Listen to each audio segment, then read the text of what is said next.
काँग्रेसकडून तयारी करण्यात आलेली आहे आणि या सभेच्या माध्यमातून लोकसभेच्या प्रचाराचं रणशिंग काँग्रेस फुंकणार आहे। सभास्थळी खुर्च्याही लावण्यात आलेल्या आहेत, त्या खुर्च्यांवर स्कॅनर्स देखील लावण्यात आले आहेत। त्यातून काँग्रेसला आर्थिक मदत करा असं आवाहन काँग्रेसकडून करण्यात आलेलं आहे। खुर्च्यांवर स्कॅनर्स लावून आर्थिक मदत काँग्रेस पक्षाला करा असं आवाहन करण्यात आलेलं आहे। नागपूरमध्ये महारॅलीसाठी लाखो कार्यकर्ते उपस्थित राहणार आहेत आणि यावेळेस काँग्रेस पक्षाला आर्थिक मदत करण्यासाठी म्हणून स्कॅनर्स देखील या खुर्च्यांवर लावण्यात आलेले आहेत। स्थापना दिनी काँग्रेसचं जोरदार शक्ती प्रदर्शन नागपूरमध्ये होणार आहे, ज्यासाठी म्हणून सोनिया गांधी, राहुल गांधीही उपस्थित राहतील। 3 स्टेज इथं उभारण्यात आलेले आहेत। या सगळ्या तयारीचा आढावा घेतला आमचे प्रतिनिधी विशाल करोळे यांनी।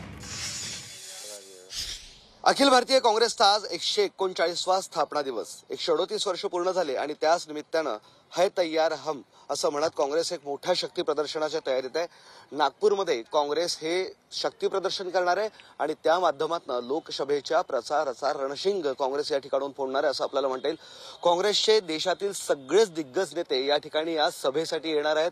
सोनिया गांधी, राहुल गांधी, प्रियंका गांधी, काँग्रेस अध्यक्ष मल्लिकार्जुन खरगे, त्यांचे ज्या ज्या राज्यात मुख्यमंत्री आहेत ते सगळे मुख्यमंत्री इथं दाखल होतील। राहुल गांधीचे, सोनिया गांधीचे कटआउट्स या ठिकाणी लावण्यात आली। एक महत्त्वाची गोष्ट म्हणजे जिथे खुर्च्या लावण्यात आल्या त्या खुर्च्यांवर काही स्टिकर चिटकवण्यात आले। मी हे स्टिकर तुम्हाला दाखवण्याचा प्रयत्न करतोय। या स्टिकरमध्ये 138 वर्षांपासून काँग्रेसचं युद्ध सुरू आहे, फाईट सुरू आहे आणि काँग्रेसला तुमच्या मदतीची गरज आहे।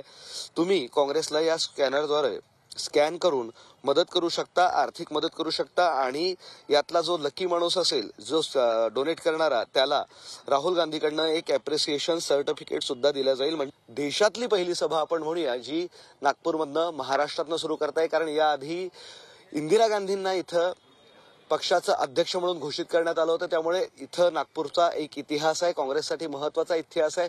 काँग्रेसनं बदलाची सुरुवात इथून केली आणि आजही देशात एक मोठ्या बदलाची सुरुवात काँग्रेस नागपूरमधूनच करणार आहे असं काँग्रेसचे सगळे नेते सांगतायत।